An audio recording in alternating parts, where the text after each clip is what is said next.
watching 48 Fastcast. All right, good morning. Welcome into the Fastcast. Today, the first day of fall, later today. Later today. But I know we're all excited about that. Yeah, I'm jumping the gun here. I've been talking about it all morning, and Eric's like, not so fast. Still got a couple more hours. Yes, but I know the home is decorated for fall It's and been Halloween, decorated. and I hope you could see it because it is impressive. Claudia, she was hard at work, and what we've got this morning, well, we had a few sprinkles. That's it. Can't call it even rainfall. I'm going to call it sprinkles. A couple of you might have a few raindrops hit the windshield when you're driving to work, into the office here this morning, or maybe taking the kids to the bus stop or school. Looks like we've got one, maybe two rounds of very isolated showers and storms, similar to the coverage we had over the weekend. Some people see rain, but not all. But mid to late morning is round one. The second round of isolated downpours and embedded storms coming in into the afternoon and early evening. It is still summer for a few more hours. Yes, fall starts at 1:19 this afternoon with the autumnal equinox, but our dew point is going to feel summer-like, kind of ramping up the humidity. The weekend was hot, but it wasn't horribly humid. More widespread rain to our north and west, and that's tracking northeasterly, though. We're kind of on the tail end of the system. Looking at our heat index, or feels like temperature in the low to mid-90s. Temperatures out the door very warm in the upper 60s to low 70s. This is your 48 First Alert Road Report, sponsored by Bankston Motorhomes. Here's a live look at Decatur. You can see a beautiful look here. The sun is rising. We had a riverboat on the river this morning. Just a beautiful look there. We'll get a closer look at Decatur in just a second. Here's a look at our traffic triangle. Starting to see kind of slowdowns all over the area as Monday traffic starts to pick up. Here's a closer look at Decatur. Slowdowns as you're entering and exiting the bridge, so be aware of that. And here's a look at your drive times on this Monday morning. Decatur to Huntsville, 20 minutes. Athens to Huntsville starting to pick up a little bit, 29 minutes. Well, 4 people were hurt following a wreck in Decatur last night. This happened at the intersection of Betty Street Southwest and Spring Avenue Southwest. This is a photo of that single vehicle crash scene. Police did not share the extent of the injuries the 4 people suffered. We have reached out for more information. Multiple Huntsville police cars were struck by people not paying attention on Sunday morning. Thankfully, no one was seriously hurt. Police tell us a driver slammed into 2 unoccupied Huntsville patrol cars while officers were routing traffic near I-565 and Sparkman Drive. The driver and passenger in the vehicle were taken to the hospital. They are expected to be okay. As officers worked to clear debris from the earlier crash, another driver also crashed into an unoccupied police vehicle in the same area. That driver was taken to the hospital and they're expected to survive. A 16-year-old is dead and an 18-year-old is facing charges after what Huntsville police say appears to be an accidental shooting. Now, this all happened around 7:30 Saturday night on TJ Drive. That's just off of Stringfield Road and Blue Spring Road. Police tell us 18-year-old Deshaun Harkey was handling a gun that he thought was unloaded when it fired. A 16-year-old was in that home and was hit, and he died from those injuries.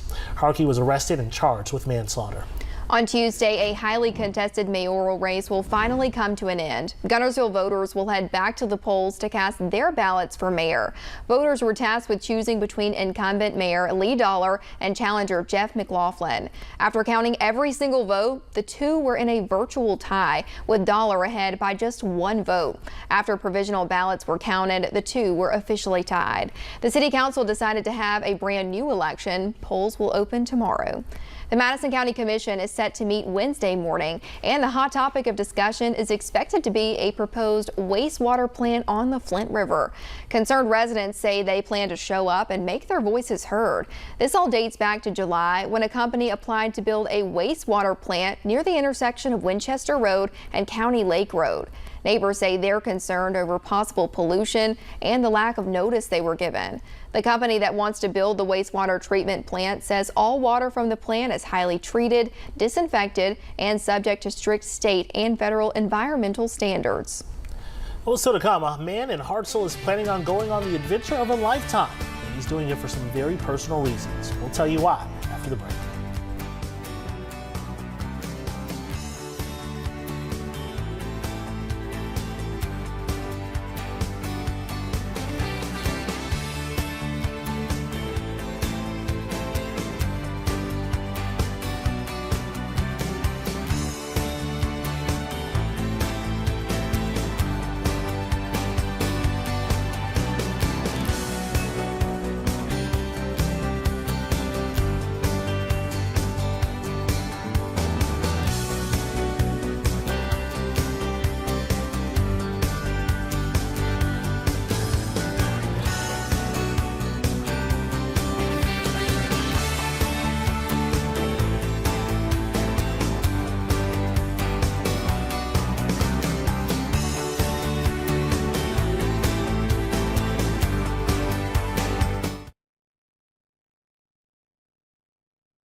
Welcome back in. Now to a story you will only see on 48. The 72-year-old man at Hartselle is planning to ride his bike almost 450 miles next month. Yeah, Russ Gordon is planning to ride the entire length of the Natchez Trace Trail, which runs through Alabama, Mississippi, and Tennessee.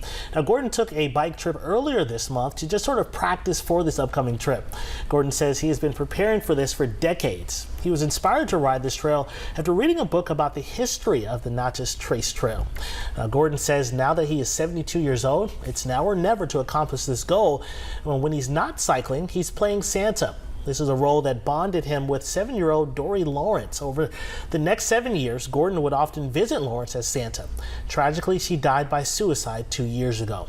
He says he's dedicating this trail ride for her. Once at Dollywood, she went with a school trip there, and I happened to be in Gatlinburg at a Santa conference, and so I just drove right on over and spent half a day with her going through Dollywood riding rides with a 5th grader.